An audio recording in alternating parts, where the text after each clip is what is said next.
G'day, and it's good morning from me on the 10th of May 2026. Yes, of course, my name is George and I have got a Mother's Day edition of Message of Hope. I hope you enjoyed today's message. Speaking of mother, my mother was a pensioner. She was on medication constantly, and I mean constantly, right? Poor girl.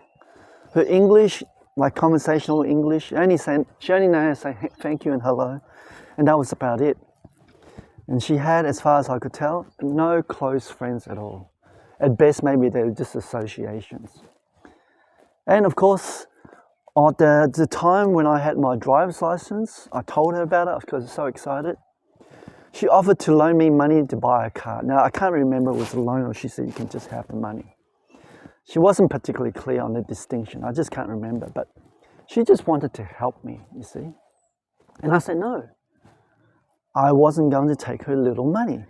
I would make my own. I'll find a job and do it. And I did. Now, she didn't argue. The offer sat there for a moment and it was just over, settled. But I think about that moment more than she ever knew, you see. I felt quite touched, really, because what she held out wasn't really about the car. It was a reflex. It was a deep, persistent, almost unreasonable instinct to give from whatever she had towards someone she loved. And even what she had for was almost nothing. Even when the most sensible thing in the world would have been to keep the money, right? Because she was a pensioner. She needed to survive on those money. Now, like I said, today is Mother's Day, and the message I have for you is not the one you might expect. Again, I've got to be consistent. On my channel, I'm talking about Christian stewardship. Specifically, what faithful stewardship looks like when the conditions are not ideal. And there's a lot of you out there who would be telling me, hey, times are tough. I hear you. But hang on to God, okay? It's not ideal, but when the season's hard, when what you have feels like not enough to bother, which it turns out is exactly this season most mothers are always in. Would you agree? Put in your comments if you think, yeah, mothers are one of the best people in your life. Now, here's what I have to confess before I go any further. I'm not always as good as what my mother was. And there was a period when my wife was overseas for an extended stretch. She was caring for her elderly parents. That's a noble thing to do. And I had some unstructured time more than I used to, right? And the honest version of how I use those time is not flattering. The drift that settles when you're already tired at work. I mean, are you got the energy to start something new or not, George? Well, what changed it, what broke through the inertia, was something I did not see coming at all. I actually went and get a national recognized food handling certificate, which meant I could qualify to work in a commercial kitchen. I did, at a childcare center, and for a charity organization too. Yes, manual work, but I enjoyed it. It was meaningful. Food preparation work, things I had never associated myself or my skills, right? I remember thinking afterwards, my father, if he were still alive, would have raised an eyebrow at that perhaps, because he would have realized all his sons somehow, across different lives and different circumstances, ending up working with food. My two brothers had their own cafes, serving up Chinese food. He would have something to say about it, my dad. I don't know exactly what, but I'm sure he would have something said. I was surprised I pushed myself through it, because it hadn't crossed my mind once until the constrained season forced me to ask a different question. Right? The question is not asking, what do I normally do, but what can I actually do right now in these conditions with what I have? And of course, that question changed the answer. I'm going to pause and say that if today's video is landing for you, making sense, then please subscribe. Lindsy Jolly's story is coming, and I think you'll want to hear it. There's something here every day. My videos. It costs you nothing except a few minutes, so please be a good sport, subscribe to the channel, give it a thumbs up, and share this video far and wide to your friends and loved ones. Let's go on. Like I said, a woman named Lindsy Jolly published her story in Business Insider not too long ago. She was a stay-at-home mother of two, based in Utah, good old USA, and her family hit a difficult season all at once. Right? You've heard that story, all at once. She had a second baby, the financial pressure was building. And of course, at the wrong time, her husband destroyed his car. She didn't say exactly what happened, but you can sort of picture it in your head. Not a nice environment to be in. And of course, the dodgy daycare income she'd been earning to keep them above water started to slow down. Like I said, things are tough. She didn't have startup capital, she didn't have a clear plan or a spare hour, but she had some nap times. Now, speaking to the parents here, if you spend any time in the company of young children, you know what nap times are. It's not necessarily a break. It might be a flickering window, 20 minutes if you're unlucky, 90 minutes, 1.5 hours if you're not. The house goes still, right? Quietly still. The kids are asleep. The questions arise immediately though. What do I do with this time? So-called downtime. Really, it's rest time, isn't it? Well, she started experimenting. She searched for focus groups on the internet, looked into affiliate marketing, discover Amazon influencer content, and referral links, right? She would try something, watch what happened, and drop what didn't work. Good idea. But she leaned harder into what did. Hey, whatever time she had, nap times, after bedtime, in whatever fragments of the day that allowed her to do it, she worked on it. And eventually, the happy story is she built it to between $500 and $1,500 a week. That's good going. But I do want to say this clearly, because this kind of story can go somewhere where I do not want to take it.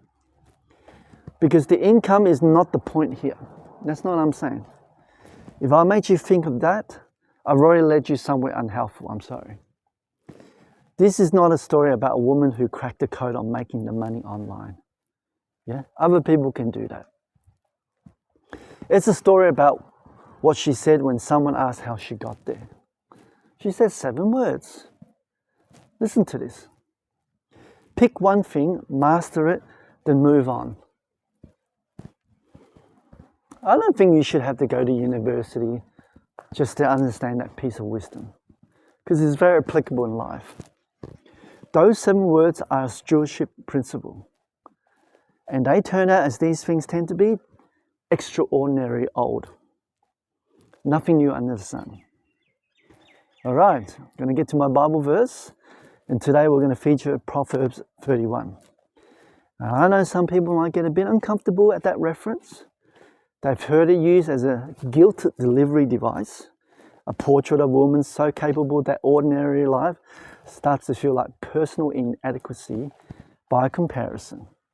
Well, if that's where you are, I want to take you somewhere different in it today. Okay? So have a listen what it actually says. This is Proverbs chapter 31, verses 15 to 18. All right. She rises while it is yet night and provides foods for her household and portions for her maidens. She considers a field and buys it. With the fruit of her hands, she plants a vineyard. She dresses herself with strength and makes her arms strong. She perceives that her merchandise is profitable, and her lamp does not go out at night. Woo. Have a read about that later on. This woman is making real estate decisions here, evaluating whether her business is genuinely profitable. She's not assuming, but evaluating, right? Managing a household operation, that's what she's doing in the background. And she's doing all this while it is yet night. in the margins, in the profits, in whatever the day gives her, without waiting for better conditions, you see.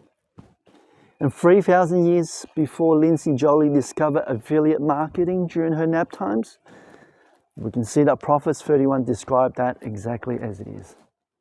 Now, look at that phrase carefully, because this is the part I don't want you to miss. She dresses herself with strength. It didn't say she was exhausted herself for others, or she depletes what she has until there's nothing left. No, she dresses herself with strength, as in strength is something she puts on deliberately. A choice she makes about how she's going to meet the day. And that is someone managing herself, I would say, not sacrificing herself. Because there's an enormous difference, and that passage holds it very carefully. So like I said, I encourage you to read it again. Now, this is not a portrait of a woman doing everything simultaneously until she collapses, like the modern day type of mantra. Yeah? Let this car go. I think it's actually a portrait of a woman who's faithful with what she has, one thing at a time. Listen again. Pick one thing, master it, and then move on. That's a good piece of advice. My friends, if you are a mother watching this today, or if you're watching and thinking about a mother in your life, I want to ask you something. Here it is. What is the constraint season you're actually in right now? And are you using it or waiting for it to end before you begin? What is it? Because here is what I've noticed, right? And I say this having failed at myself repeatedly. Sure, we're very good at telling ourselves that the current season is the wrong one. I'm too tired. It's too cold out there. Lots of excuses, right? When this settles down, when the children are older, when things ease up, then I'll begin. Maybe. Who knows what the future holds, right? But it's important now is the moment that you've got something, an opportunity, you can do something about it. And the season never quite arrives sometimes, correct? Well, Lindsy Jolly didn't wait. She used the nap times. And my food handling certificate didn't arrive when my life was simple. It arrived when a constrained season forced a different question. And my mother, who was a pensioner on medication with no real community around her, did not wait until she had enough before she made the offer. No. The offer was the point, wasn't it? The amount was almost irrelevant in that case. So please, I ask you, let's revisit Proverbs 31 for a moment. I say her lamp does not go out at night. And there are seasons when a lamp is the only thing you can keep lit, you see? It's because the circumstances are difficult. And it's true, the resources are constrained. Therefore, the energy is finite and demands are not.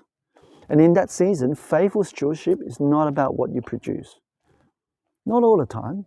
It's about keeping the lamp on, showing up, never giving up, using the small window, making the offer from what little you have. Her lamp does not go out at night.